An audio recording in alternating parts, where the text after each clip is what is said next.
Agir avec des faits. À l'instant, Kamala Harris, qui s'est présentée à la présidence des États-Unis, a fait un tweet en disant « Le président des États-Unis est en train de commettre, de faire des crimes de guerre et menace de détruire toute une civilisation ». Avec Kamala Harris, tous les démocrates, depuis ce matin, demandent immédiatement une session spéciale du Congrès pour discuter de la possibilité de destituer Donald Trump. Ce n'est pas une opinion, c'est un fait.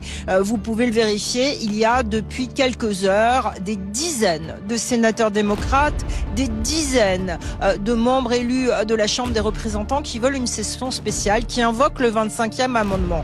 Au-delà de cela, eh bien, tous les gens qui, pendant la deuxième campagne de Donald Trump, ont adulé le candidat, qui sont aujourd'hui traités de complotistes, eh bien, ces gens, comme des anciennes vedettes de Fox News, demandent aussi la destitution de Donald Trump en disant qu'il va trop loin et que le président est devenu fou.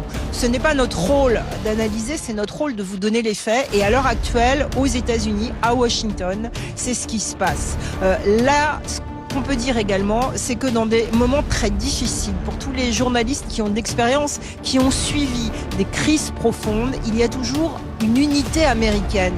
Que vous soyez démocrate, que vous soyez républicain, que vous soyez indépendant, l'Amérique en général s'unit dans des moments de crise. Et bien dans la crise iranienne, aujourd'hui, cette unité est totalement brisée. Il n'y a plus d'unité.